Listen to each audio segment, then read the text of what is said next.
George has been a professor in Geneva since 2007. Before that, he was at the professor at the University of Bordeaux. He's held positions in the University of Mons as well as Bristol, and currently he is here as part of a 3-month visiting professor post in the department. And in Geneva, George heads up a group called the Geneva Group for Education Policy Analysis. He is a sociologist of education, and his work focuses on the evaluation of education policies, primarily in different national contexts. And in doing that, he makes extensive use of OECD data, particularly the Programme for International Student Assessment, which many of you will fondly know as PISA, the PISA studies. And he uses those to look at patterns of inequality in education and the way that different education policies may or may not be impacting on those inequalities. He has a very impressive publishing back catalogue, 14 books, 4 co-edited volumes, 45 journal articles. Today, he's going to be talking to us about some recent work that he's been carrying out, which is examining the implementation and the effects of 3 particular school reforms that have happened in Switzerland.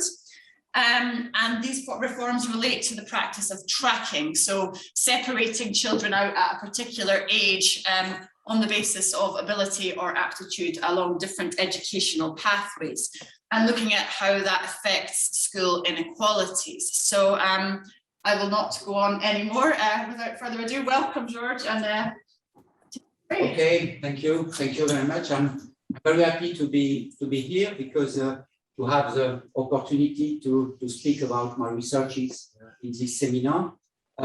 It's for me a good opportunity, and it's important to have your remarks, your questions, and reaction about this work. I'm going to present a paper in progress on school inequalities. My colleague Samuel Chamillot from the University of Geneva, and me would like to publish it in a few months. So I'm a full professor of sociology of education and education policy at the University of Geneva, and my research is focused on the link between education policy and school inequality. And so in my team in Geneva, we use quantitative and qualitative methodology because it's, I think, very important to understand the nature of the link between politics and inequality.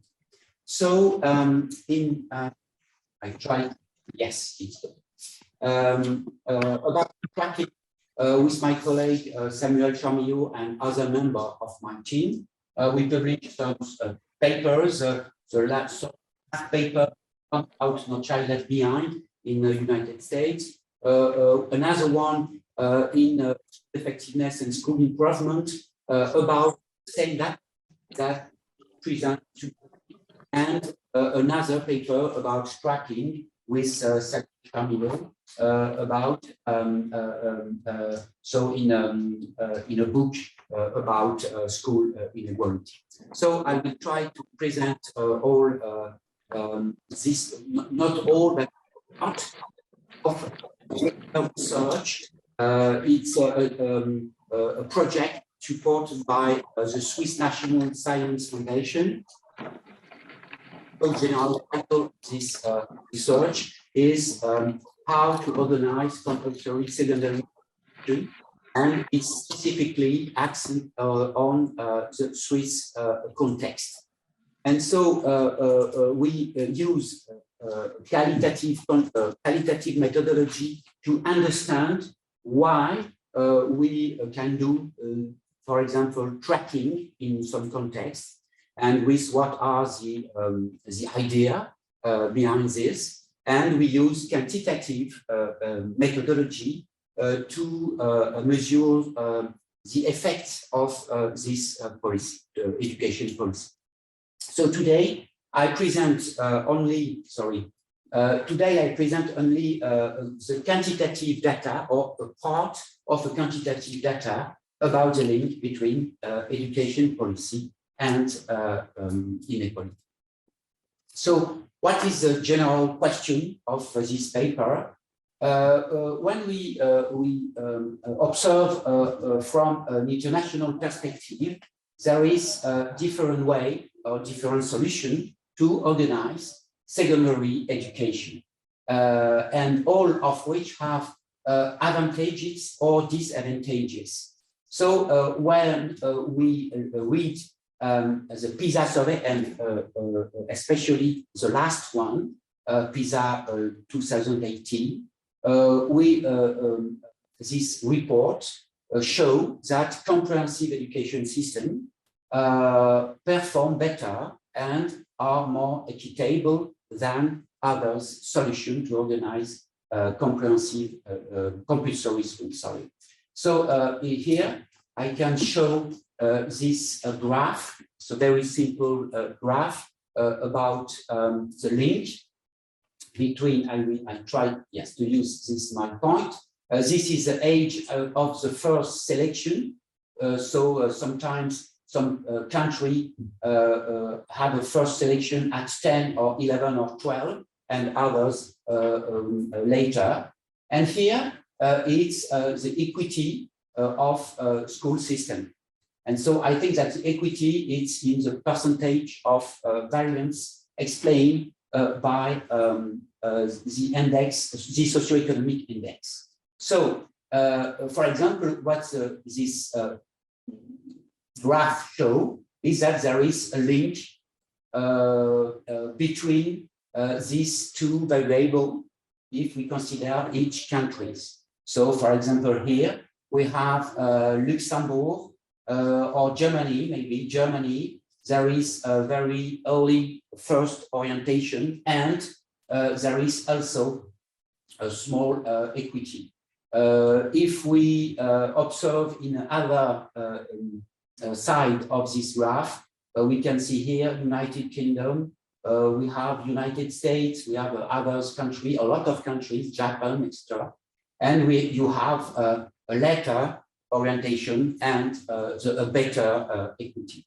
So it's important to show this kind of result for a lot of reasons. The first is that this is a general link and is normal. There is atypic countries. For example, here you have France with the first orientation at 15 and with a very low level of equity. You have Switzerland here, for example, and the first orientation is at 12, and the equity is better in Switzerland than in France. So there is others atypical example, yes, but it's important to underline this. The second comment of this graph is that OECD show here just a correlation, but the causality, or if you want to do a causality, it's more complex, and it's necessary to enter in the details to understand what can we say about that. So we will try to go ahead in this question. So what is the question of this paper? The general question is to investigate what form of school system produce what level of inequalities. So, secondary question is how it's possible, like we see with the graph of OECD, that a tracking system can be more equitable than a comprehensive system. So the question is complex. And to answer this question, we compare different tracking systems in Switzerland. So we can precise this question. So what do we know about tracking? So, and what do we need to know? We can try to explain was what the literature said and demonstrate about that. So in the first time, what does tracking mean? What is tracking? So there isn't just one form of tracking. There is a lot.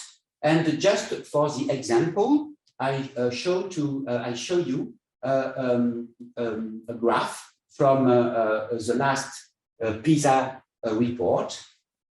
And this graph shows that there is different form of tracking. The horizontal stratification can be between school or institutional programs or within schools. So for the first case, you can have a differentiation between general, vocational, or modular track, and you can have a differentiation between school selectivity. Some schools are very selective, others are no selective, and so it's a form possible of tracking. In other cases, you can have a horizontal stratification within schools with, for example, ability grouping in class and ability grouping into different classes. So ability grouping in classes, it's you have one teacher and two groups of students in mathematics, for example, and these two groups are different concerning their learning. So it's not the same question, it's not the same situation that different class, different class in with ability grouping depending of the class. So with that, what are the effects of tracking compared to comprehensive school? Is the first question. So we saw with the graph from a PISA survey that there is a link between the two situations, between tracking first and equity. If we read the literature about this question, I think, but maybe there is others, I don't know all the literature in this question, but I think that the first to write about that is maybe Raymond Boudon. He's a French sociologist and economist, I think so. And so he showed in one of a very old book, so 1973, it's about 50 years, so it's a long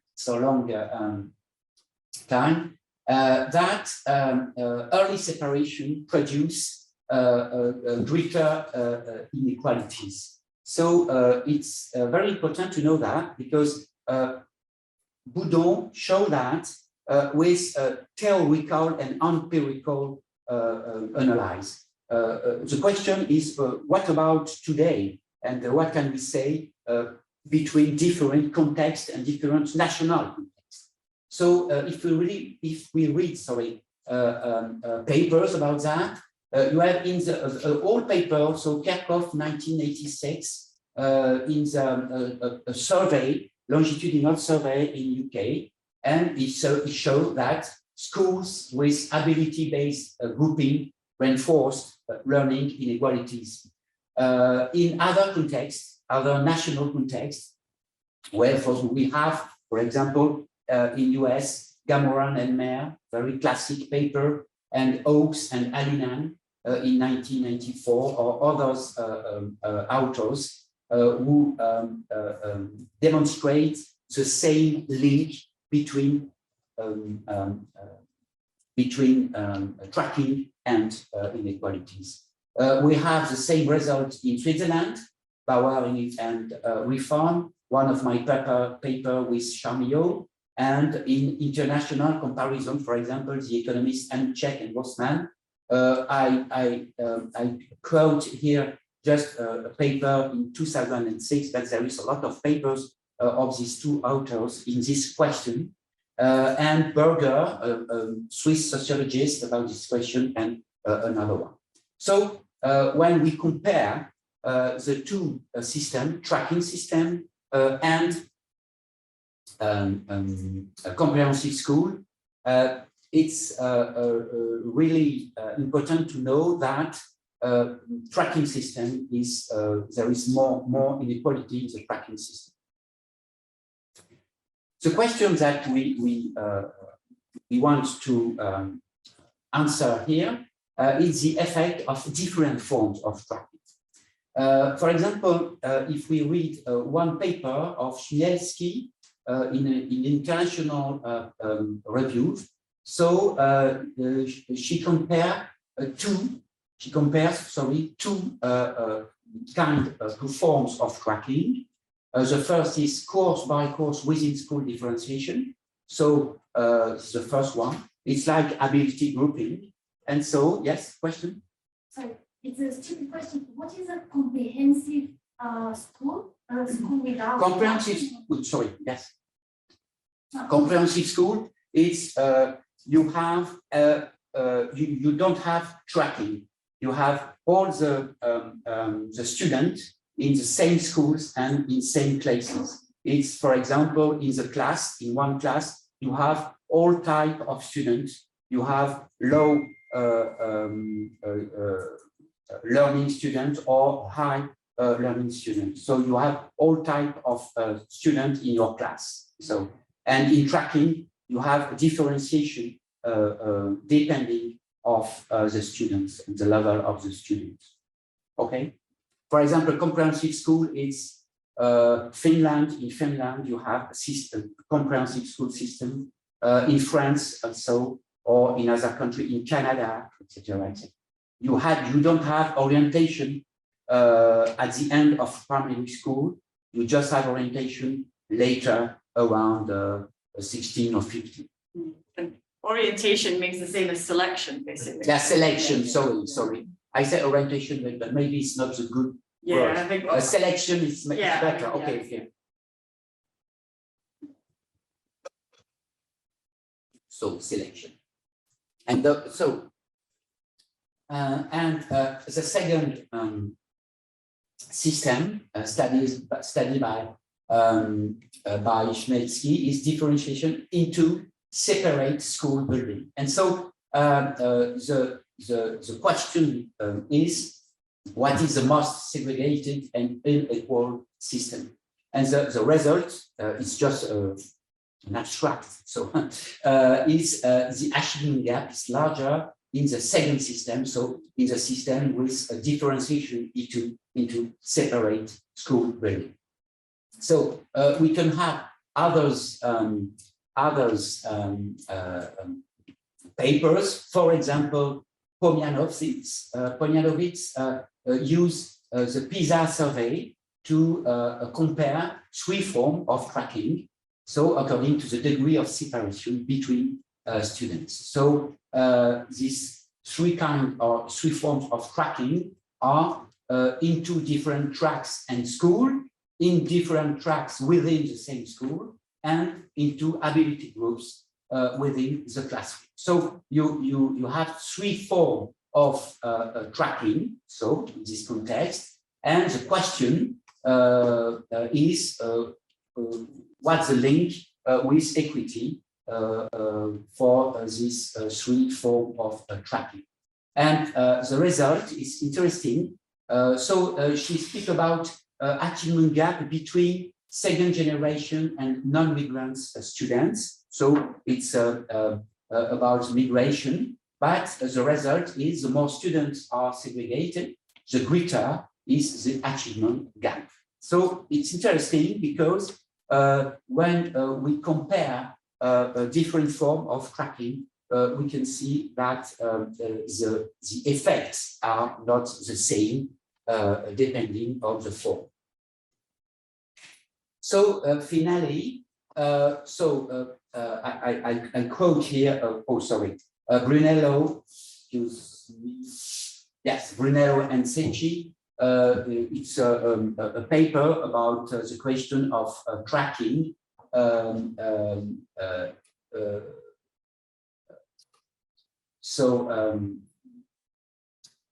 This question is that tracking reduces equality of opportunity. It's very important to know that. And the second thing important that we have to add is that the effect of tracking depends of the tracking type. So we can see what is our research question and design of our survey. So the main question for us is what are the effects of different forms of tracking, and what features are relevant to explain the effects of different forms of tracking. So why this question is relevant? It's relevant in the context of Switzerland, because there is a lot of form of tracking in this country. We have 26 cantons in Switzerland, and each canton has its school system. And so there is 26 solutions about organization of secondary education.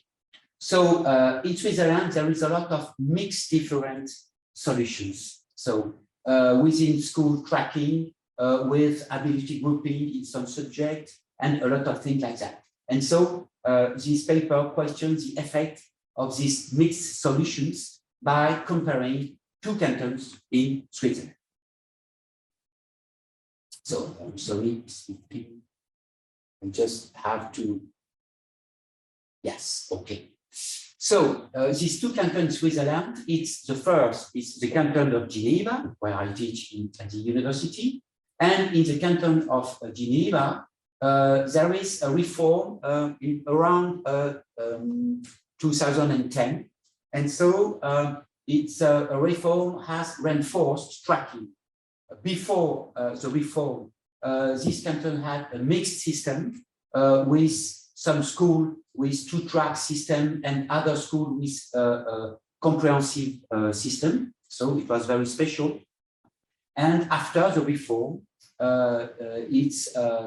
all schools are with three-track system. So, and another canton very near of the canton of Geneva is Canton de Vaud, went in the opposite direction.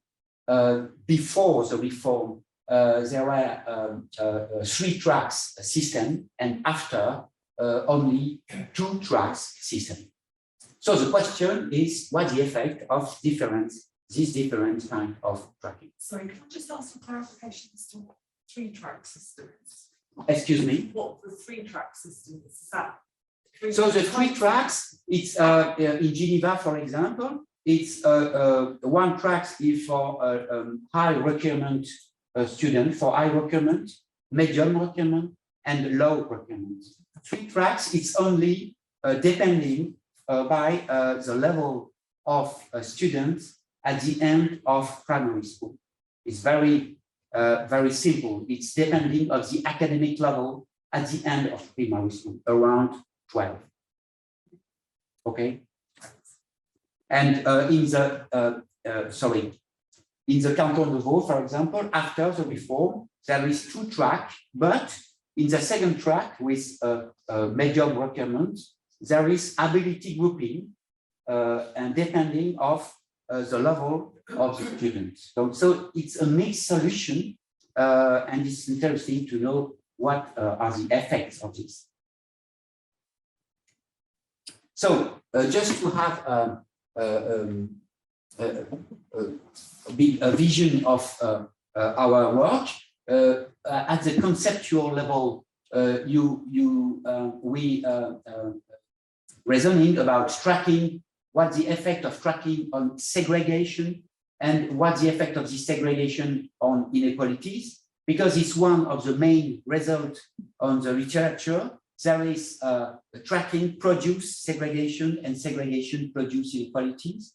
At the empirical level, we have 4 forms of tracking before and after a reform in 2 cantons. And so we study the segregation by class. and the effect on learning inequalities. And about data, we have 18,000 students, okay, in 4 cohorts from the end of primary school to the end of compulsory school. So we can have monitoring of these students, all these students, from the end of primary school to the end of compulsory school. So what are the information that we have in this data? We have the academic level at the end of primary school with standardized tests, the academic level at the end of secondary 1 with standardized tests also. We have sex, students for first language at home, nationality, the class, not social class, the class classroom, and the track. We don't have the social background of the student. It's one of the problems of this survey. It's like that. So the design analysis, we produce a multi-level analysis. It's a special form of regression. And so we have the level 1 is for students, just individual, and the level 2 is class. Okay. I don't know if I have, yes, okay. I can give others information after. So just 2 words about multi-level analysis. It's analysis for, this is a small figure. You have the first level, it's the level of students. So you have pupil 1, pupil 2, etc., etc. And each pupil are in the classroom, and each classroom, for example, in a school, etc. Okay, so and multi-level analysis is statistic approach, a modeling approach for modeling the context effect, and so it's very important in the excuse me. In the case of education, because in education, the context effects are very important. So, multi-level analysis, I can say more about that. Yes, it's about the hierarchical structure of the data.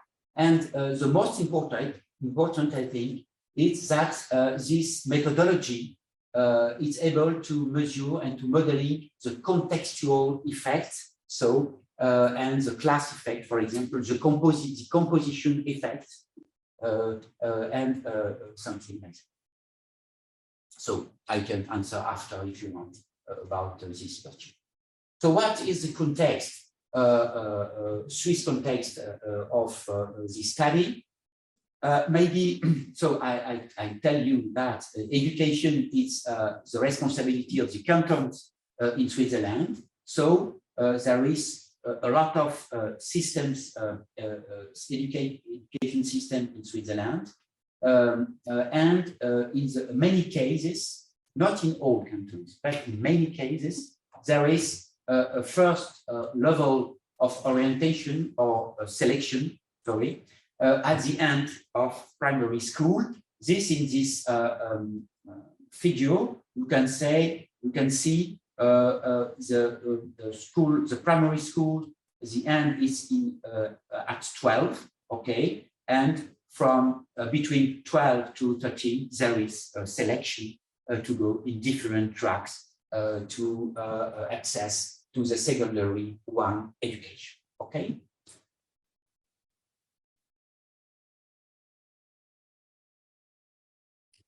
To have just an idea of this context, it's very complex to say everything about the context because it's very rich.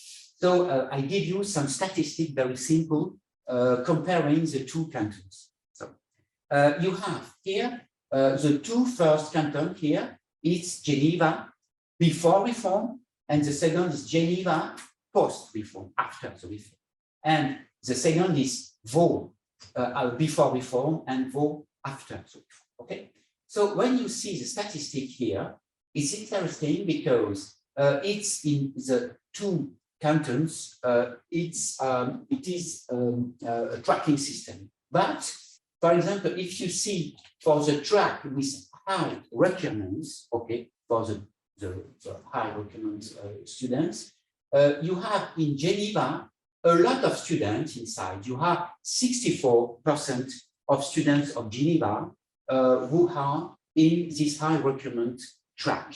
After the reform, it's 69.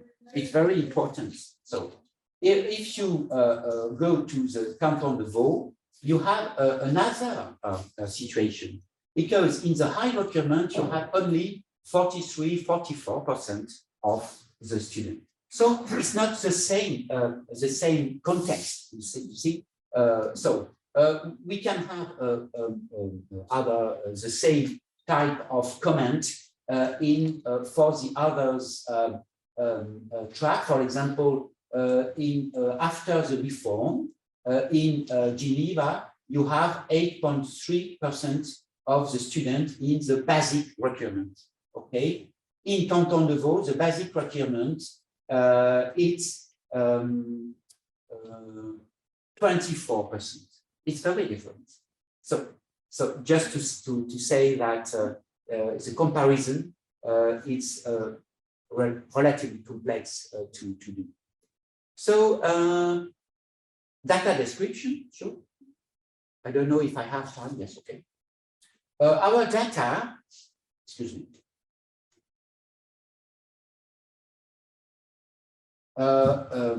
We have two statistical sources. It's the database of Department of Public Instruction for Geneva and the equivalent Department of Education, Youth and Culture for the Canton de Vaud. It's administrative sources, you know, and with administrative sources, we have a lot of information about students. And the advantage of this database is that they make it possible to monitor all students throughout their school career. It's interesting because it's exhaustive. So in this data, we don't have private school because it's not the same system in the two countries. So we study, this study is based on longitudinal monitoring of the 4 cohorts of students during 4 years. And so we can study this with 18,000 students. What about the test score? It's very important to say something like that because it's one of the main questions in this study. So the score are the test. Sorry, it's a standardized test in French and mathematics. Okay, but the tests are designed to assess students' knowledge and skill in link with learning outcome in link with the curriculum. Okay, but one of the problems of this test is that they are not the same each year and between canton system. So we have an evaluation of the level of each student, but it's difficult to compare directly this test between canton and between years. So to just get around this problem, we choose to focus on the difference in score and the difference in score with the calculation of the Z score. I don't know if it's the same, yes, Z score, okay? The Z score, it's just each student, it's you have this position relatively at all the others. And so it's just we can compare their performance to the mean of the cohort in terms of percentage of standard deviation. So it's a solution, yes. These are within canton year standardization. Yeah. Reference to. Yes, yes, for each canton and each cohort. Okay. Yeah. Because without that, you can't compare. It's impossible. It's too complex. So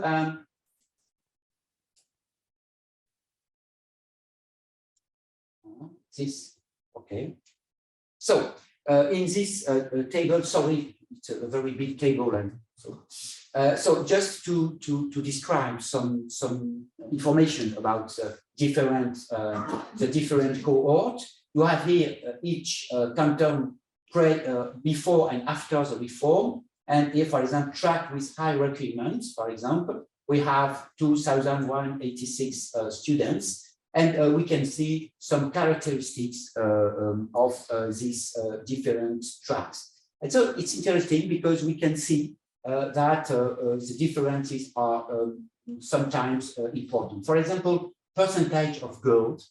The girls in each system, there is the percentage is important.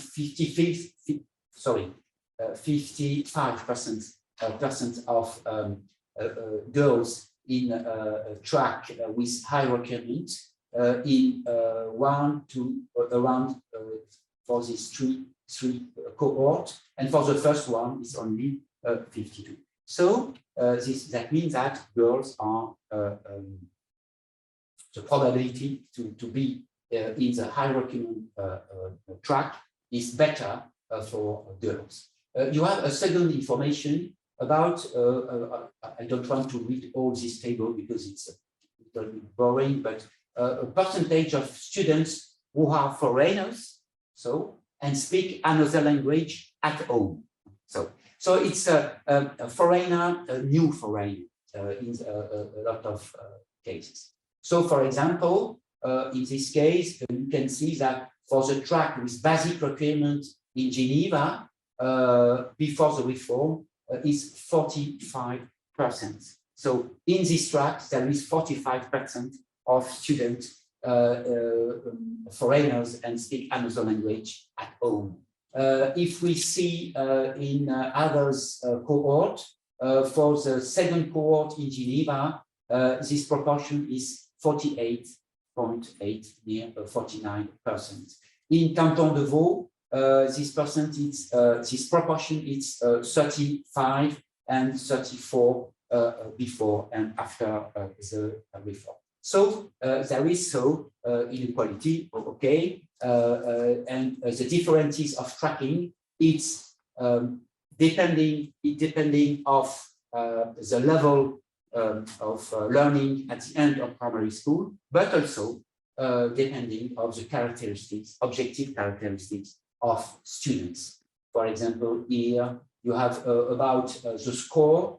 You have here -1 standard deviation for students in basic requirements, and it's more or less the same in others canton and other codes. So I can go ahead with that. Yes. I can just ask about these foreigners. So that could include people who are speakers of German or Italian. Yes, this indicator is very general. So if you are a foreigner from Germany, for example, and you speak German at home, you are in this category. Yeah. But generally, it's. I know they're not like. Yeah. But I just in generally, in Geneva and Vaud, it's Portuguese, Spanish, a lot of people from the south of Europe, and it's immigration of low qualification. So, but there is also, yes, for example, people from international organization, they can be here. For example, if you come from UK, you are English and you speak English at home, and so you can be here. Yeah, but I was thinking also people who speak one of the languages that is also spoken in. Yeah. It's all good. So yeah, thank you very much. So okay. And so the question is, what's the effect of tracking learning at the end of secondary school? So I don't present all the statistics because it's too much. So I present just the simulation from multi-level regression analysis. Okay, and we try to explain the level at the end of secondary one education. So and what is the prediction of by the regression models. So I present in graph because it's better for communicate the result. Okay, you have two colors. The blue here it's for Geneva, the first canton, and blue is before the reform, and red is after the reform. So when you have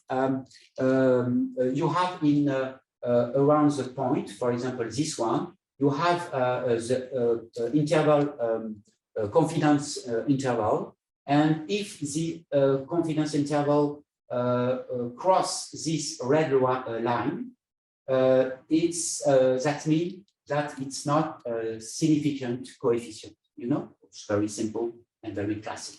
For example, in a lot of cases for this variable of characteristic, personal characteristic, there is a few effect, a small effect of this variable, but it's important to put it in the model. Sure. We can read just what is important for us, the effect of tracking. So in the effect of tracking, for basic requirement, for example, before the reform, you have an effect size around minus 0.8 here. And after the reform in Geneva, the effect of basic requirement is negative, more negative, and the effect size is larger. Okay, so for the intermediate requirements track, you have just one because it's while it is only after the reform. So the result here is that the basic requirement and intermediate requirement, comparatively to the high requirement track, the effect is negative and very significant, and the effect size is very important. Okay, and is more important after the reform than before the reform. So the reform in Geneva is less equitable than before. So it's one of the results. If we see the same result for Canton de Vaud, you have something very near about the characteristic of people, of students, sorry. What about the question of tracking here? You have intermediate requirement, you have a significant effect, okay, first, significant, sorry, effect. And so before the reform and after the reform, the results are opposite than in Geneva. After the reform, the results are negative always, but the effect size is smaller than before the reform in the Canton de Vaud. So these first results are interesting because that show that there is a strong effect of tracking first, and this effect is negative on the learning of students in the modeling regression. If we, I can show another type of graph with the interaction effect. The interaction effect is you compare each line, and when the lines are not parallel, it's meaning that there is an interaction effect. So the interaction between the track first and the level of student at the end of primary school. What can we say about these two graphs? Here we are in Geneva, before the reform and Geneva after the reform. And what can we say? I don't know, I can read my, my small text. Okay. So we can see that the learning depends on the track, okay? And for example, a student in the average, in the middle of the distribution at the end of primary school, in each track, for example, Geneva before the reform, here it's the track with basic requirements, and the same student in a track with high requirements. So at the end of secondary school, so the results are very different, but there is, I think, around one standard deviation, more than one standard deviation of difference in the these two students. So it's very important. After the reform, there is the same kind of result, and you have the difference between the high requirement track and low requirement track. You have a difference very more important, around 1.5 standard deviation. So the inequality are more important after the reform than before. If we see about Canton de Vaud, we have a different result. So before the reform, you have something like in Geneva after the reform. So you have for this student in average at the end of primary school, you are around more than one standard deviation between the different tracks. After the reform, the difference, the inequality are smaller, with around 0.7 standard deviation. I can discuss and conclude now what you think. Yes, it's good. I'm sorry to be maybe too long. I think Sorry. it's okay. Sorry. So discussion and conclusion. So what can we say about education policies and inequalities? There is first, there are strong disparities between the education system in the two cantons today. This disparity has strong effects on the student learning, the chance of success and learning inequalities. So it's important to know that the fact, and we established that one assigning student to a track with low requirement is detrimental to his learning. It's important to show that because in the political discourse, when you in the debate about school in the political life, there is a lot of people who think that low requirement is good for students because it's possible to they can learn more in a context of this low requirement system. So it's wrong, and the effects are very negative on the learning. The second result is a stronger tracking system are the most unequal. So I think it's important to see that. And more specifically about the canton in Switzerland, in Geneva before the reform and Vaud after the reform are the two systems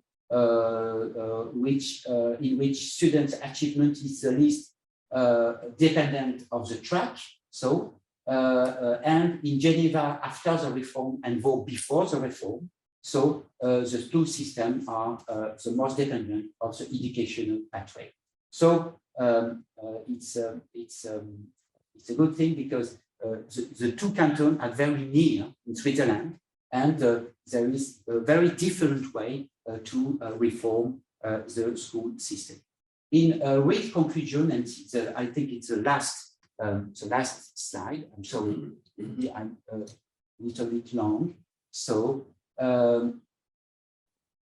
so my question, my philosophical question is why tracking still exists? Why there is politics of tracking? So maybe for social domination reasons, okay, maybe for functional reasons, or maybe for cultural reasons. I can't explain exactly what I mean, but maybe with your question. But so it's interesting to know why there is this education policy who produce a lot of inequality in education. Thank you very much.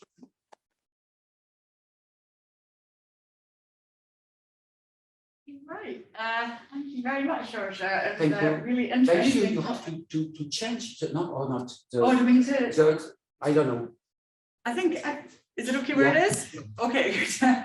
All right, well, I have questions I would want to ask myself, but obviously I'm not going to abuse my position as chair. So let's maybe start off with people in the room, and then I note that Hans got his hand up there. I think that was a clap.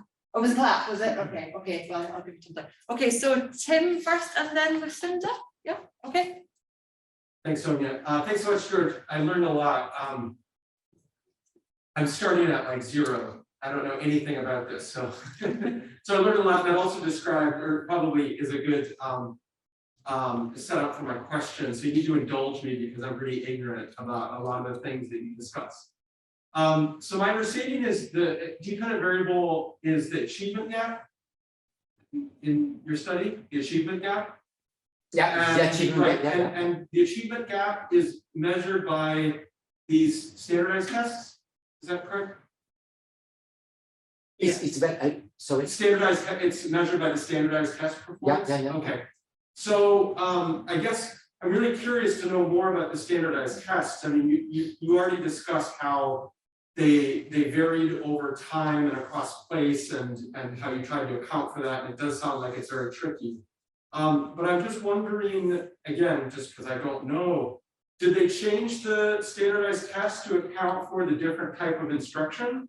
So I guess I'm trying to figure out why there is such a big difference. And insofar as the standardized test sort of is standard across the different types of teaching, yeah. and thus sort of the measures are the same. I guess I'm not surprised that people who are put in a track that's not going to be prioritizing certain things that those in a higher track would be taught. I guess that doesn't surprise me. So I'm just, I'm wondering about what the tests look like and how they differ across the tracks and how they change between pre-reform and post-reform. Okay. Your question is about the test and what can we measure with the test?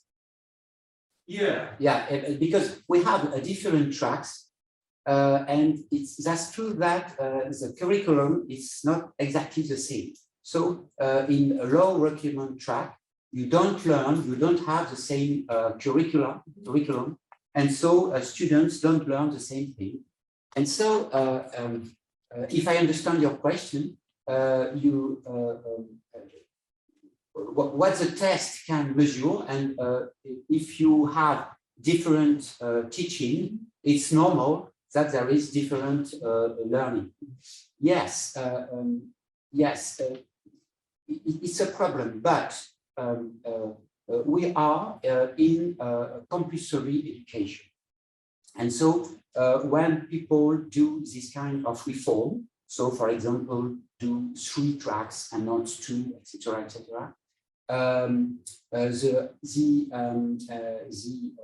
reasons of this tracking, it's to developing the learning of all the students. And so one of the questions is why the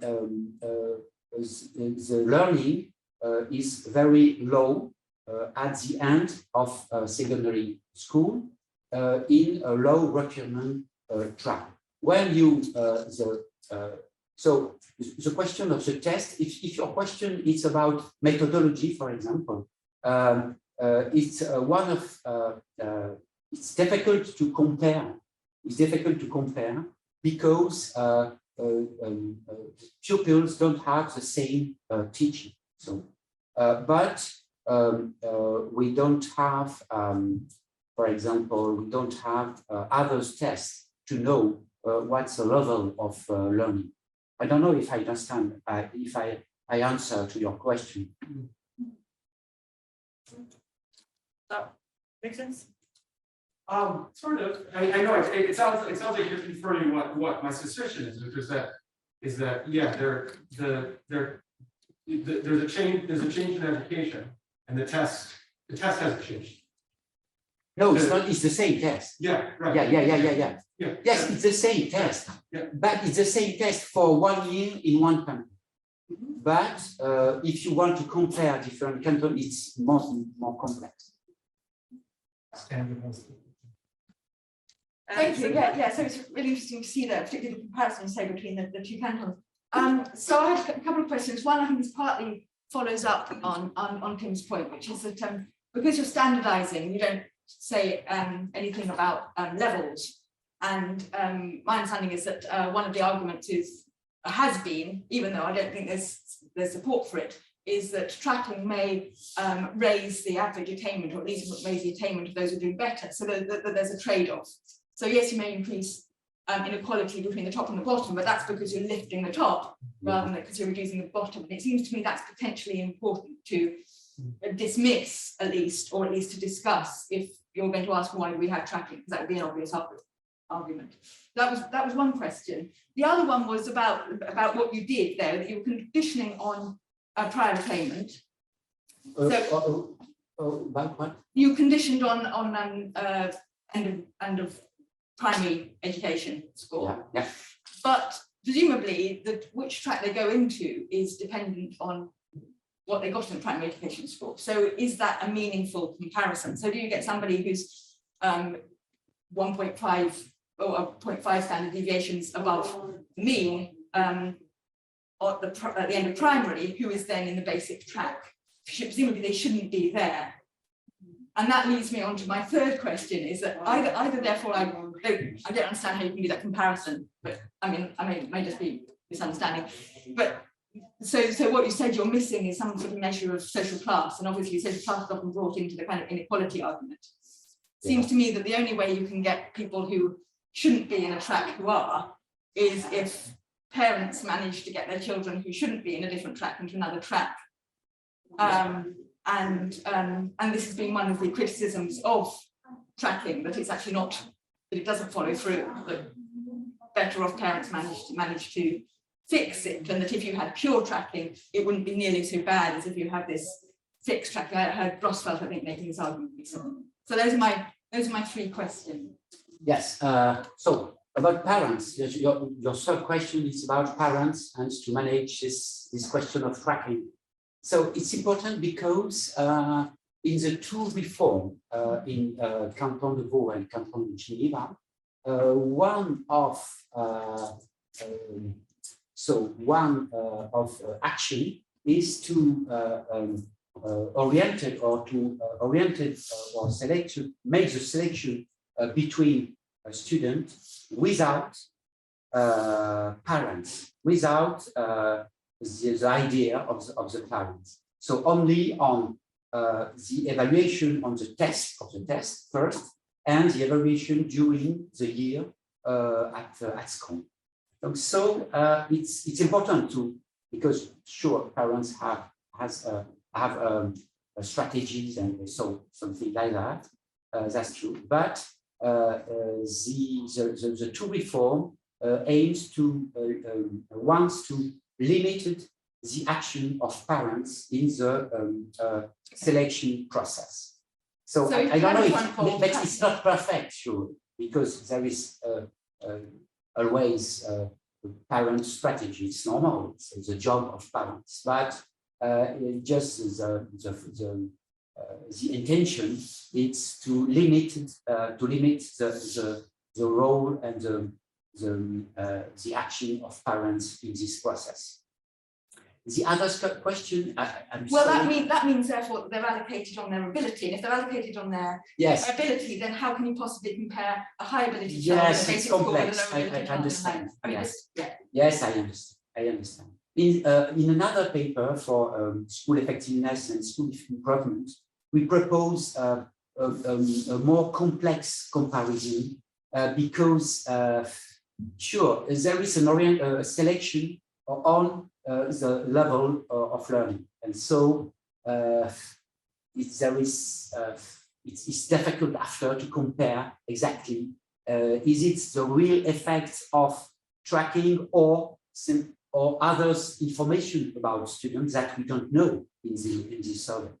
It's I think it's an eternal question and limit of this kind of this form of survey. So I don't have answer about that. No, but can you even do the analysis you did? I suppose. Sorry, I mean, I don't see how you can compare somebody who's at the 0 point across the different schools, because you won't get those children in. You only got a small proportion of children in basic school. You won't get those children in basic school. So how can you say the gap is 1 standard deviation or 1.5 standard deviation? Because there isn't, as far as I can understand, there shouldn't be any overlap. Okay.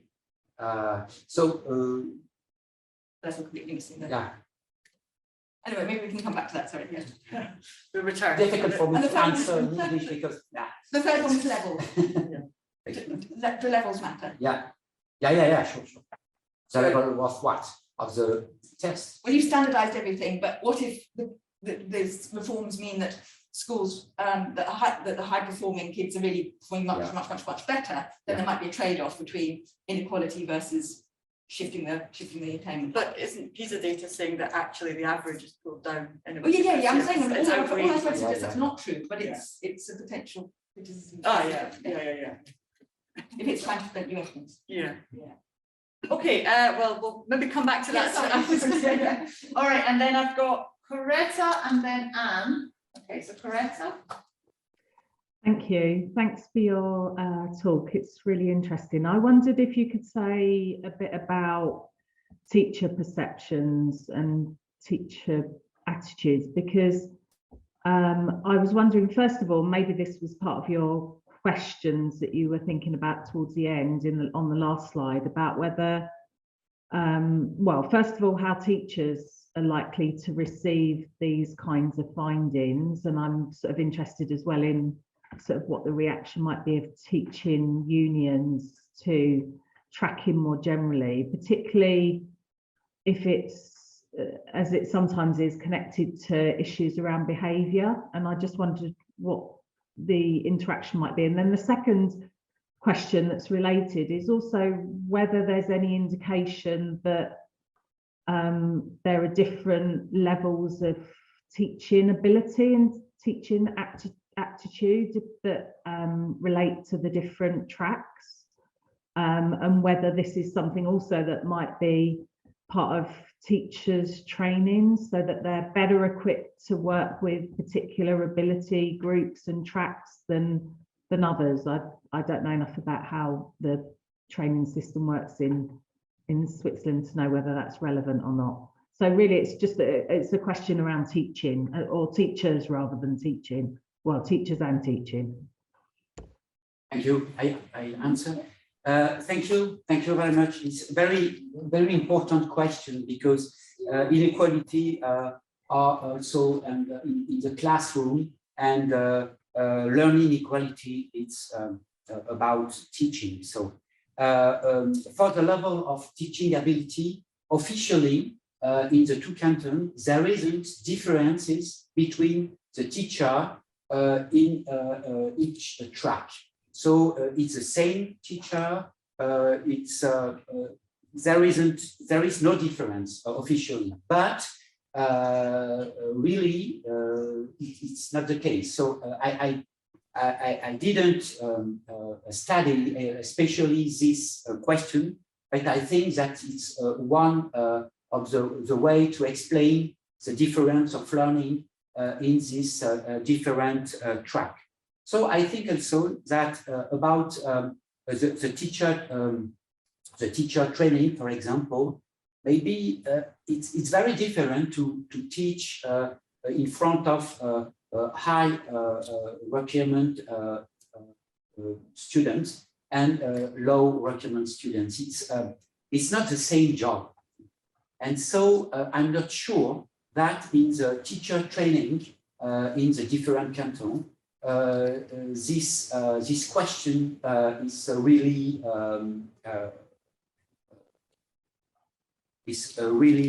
in action. So I think that it's a good way to try to answer why there is this inequality. Your first question is about the reactions of teachers, I think, or something like that. Yes. So the teachers in the two cantons are very approve a lot this the tracking, because they think that it's easier for them to teach with the same, in front of the same students. They think that it's better. I think it's good, it's real, but I'm not sure that they see that the consequences on students are very bad for the low requirement track. So it's a big question. Thank you very much. Thank you. Okay, Anne, and then Fiona. Okay, so Anne and then Fiona. Thank you very much indeed, Georgia. Very interesting presentation. I've got a couple of questions, and both of them, well, one of them at any rate, follows on from an earlier question. So thank you for explaining about the curriculum variation. It reminds me of the situation in Germany with the different types of school, the Gymnasium, the Realschule and the Hauptschule. But there you find that you get different teacher training, which seems to be different in these cantons in Switzerland. But my first question is really to do with who decides who goes where. And I think you said it was related on the to test results. But what role do parents play, and do they have any say? So that's the first question. And the second is a much bigger question, and that's to do with the motivation, the political motivation for changing the policies in these two cantons. What was behind it? And for example, did the unions have a role to play? Was it parent pressure? Was there a desire for there to be a greater proportion of pupils getting access to the higher track school? So anyway, it's just those two questions, really. Okay, thank you very much, Anne. Thank you.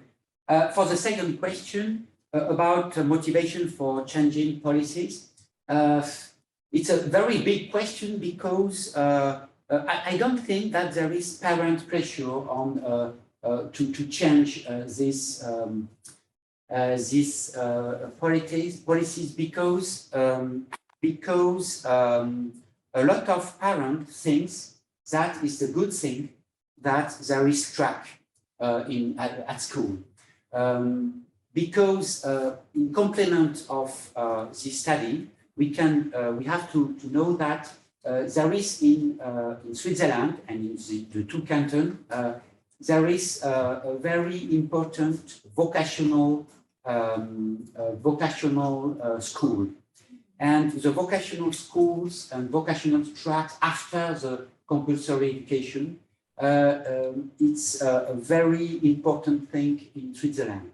Because if you are in a low requirement track, for example, and if you have motivation, you can learn a real job, and you can have a good situation. And so the consequences of this situation is different, for example, in Switzerland than in other countries, for example, in France, where the vocational formation is not really a good system. So, so the motivation for changing it's very special because I have an example. Currently, there is a new reform in Geneva to transform the system in a comprehensive school. So to don't have not have tracking. And so a lot of people want to are against this reform because they think that it's important to have tracking very early for pupils. So I think it's a cultural system, very important in Switzerland. So I don't have all the answer of your question, but thank you very much. Well, the first question is what about test results? But I don't remember what is your question. Parents. It was the role that parents play. For the test. As regards the admission to the different types of school. Parents have any say. Yes. I'm not sure to understand, but I can have an answer. The test is due at school. So the parents, the intervention of parents, it's not really, no. So I'm sorry. That helps. Thank you. Thank you very much. Okay, Fiona? Yeah.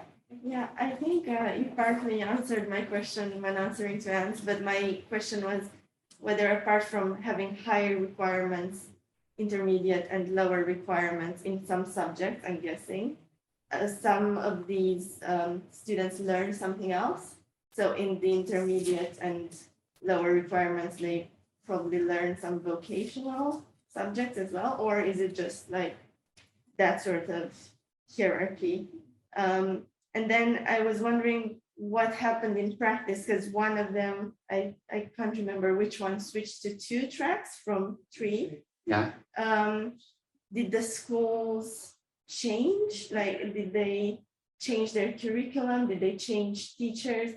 What happened in that transition, like in practice?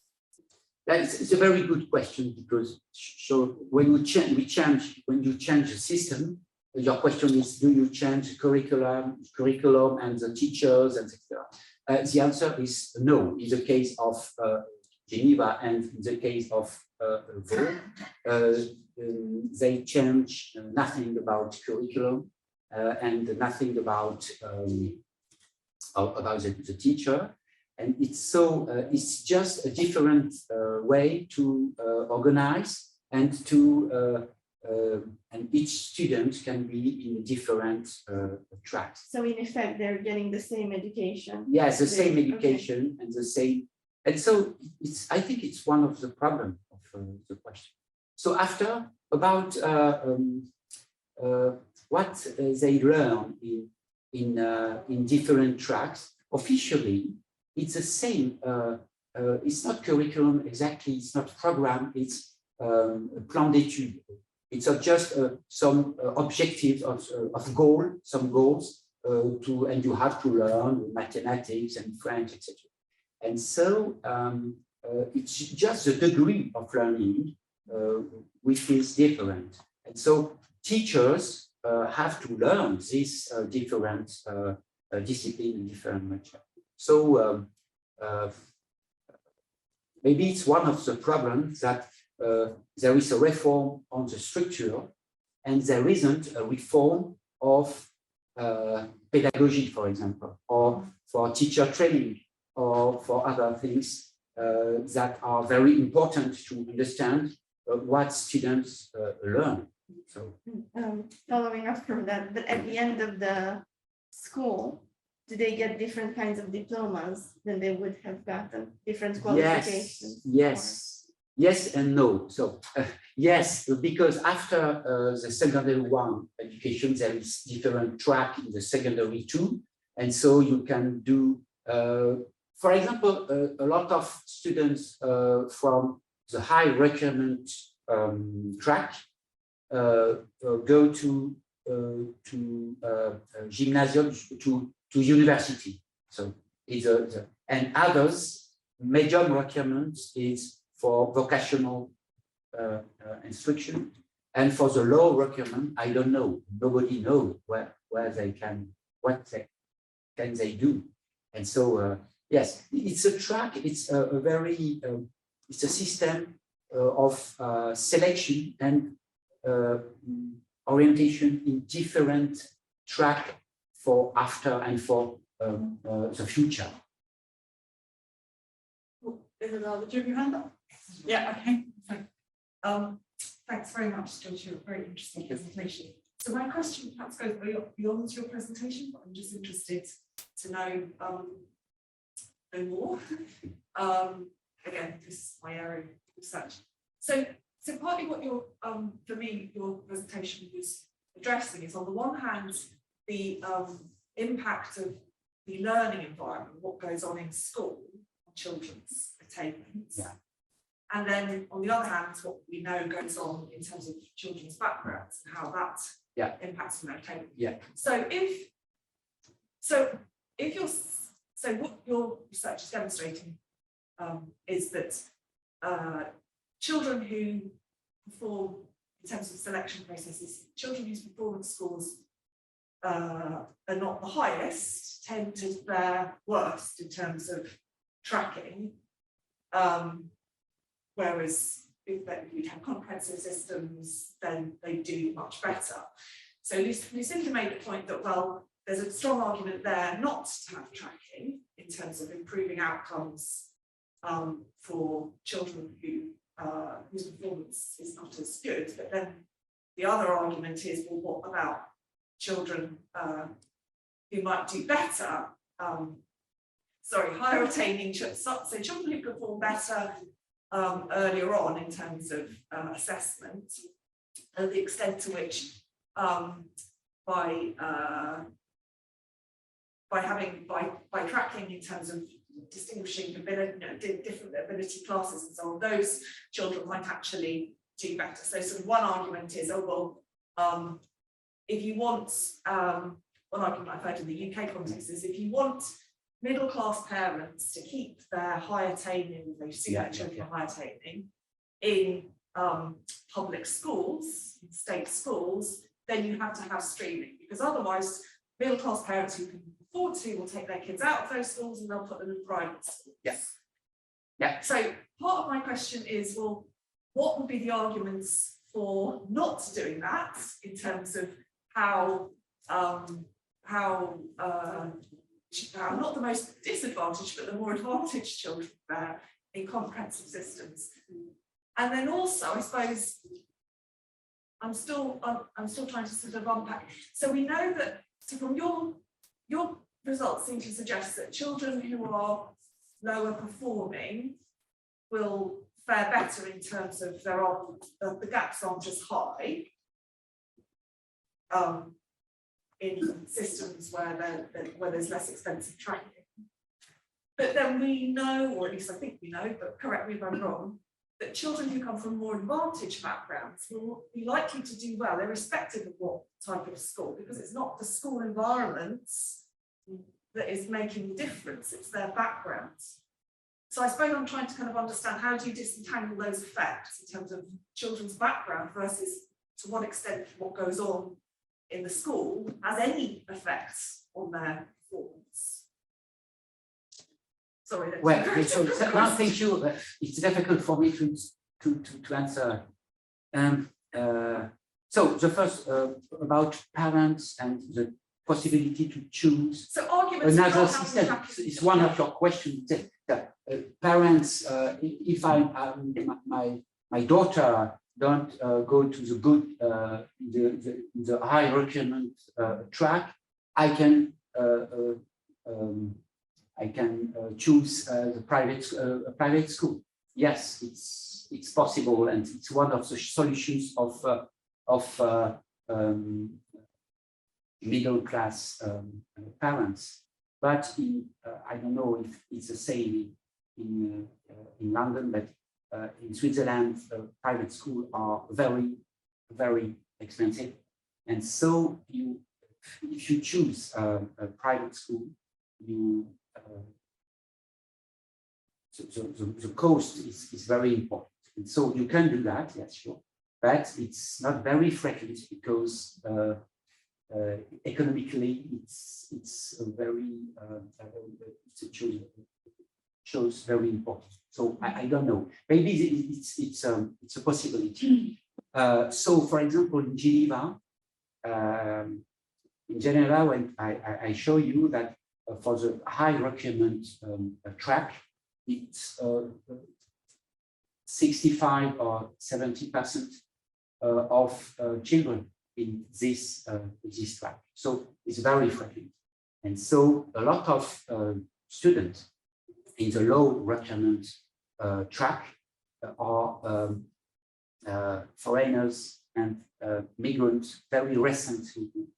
And so there is a stratification of the school depending of all this question of ethno-racial characteristics, social characteristics, and a lot of things like that. And it's a real in Geneva or in Campo lies in other countries. So and so the question is. So your second question, what? My second question, I suppose, is to do with how we disentangle the effects of children's backgrounds from what is going on in school in terms of the relative effects of tracking. It's a very complex question because the modeling, the multi-level analysis, and the goal of these models are is to permit this kind of comparison and to you have to compare situations which are very different. So, for example, pupils from a very low social background and another one with a high social background, the two situations are very different. So what's the effects of this background, this different background, and the effects of the school system is one of the questions.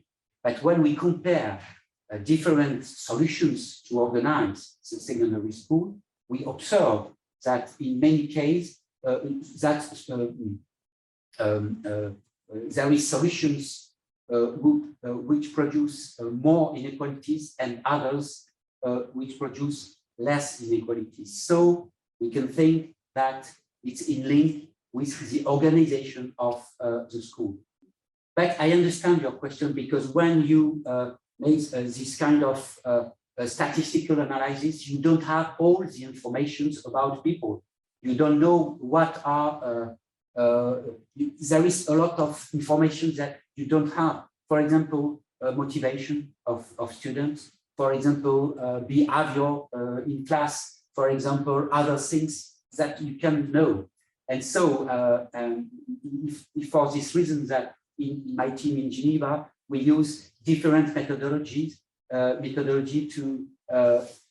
have different tools to understand the complexity of this problem.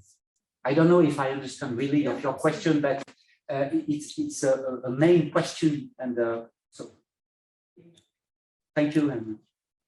I think we've got time for one more, and I think Stephen got in there first with his hand up, sorry. Yep. Thanks for your talk. Related to the parental background question, I was wondering whether you had any information in these data sets about the addresses of the schools or the addresses of the pupils who take the tests. Because if you have address information, location information, yes, you could then geocode information about those areas and get some sort of handle on these issues. Yeah. Both good. Yeah. Yeah, thank you. Yeah. So. Yeah. Do you have sort of geographical information on where the students live? Or yes, I know that, but yes, I can have it. Information about the area of the school. I know that there is some survey which use this kind of information, collective information, but you just have you have a collective information that you can give to each student. And so the problem is the variance between that, but it's a good. Ecological fallacy. Yeah, sure. Thank Yeah, you very much. It's possibilities. Oh, maybe one more. I think we probably could if you want to. Yeah. I actually had the same question and follow-up question on whether you had information on the size of the class. Because I was thinking, is the reform changing the size of each classroom? Especially if you're It's a good question. Yeah. And if you have the information, could you control for this because it could be done, right?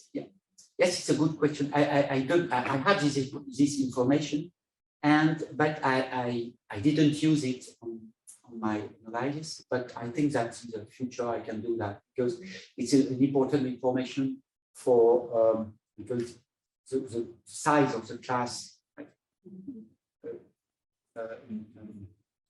an effect on the learning. Yeah. Thank you very much. All right. Well, I just want to say thank you very much. Thank you. Really interesting. Thank you.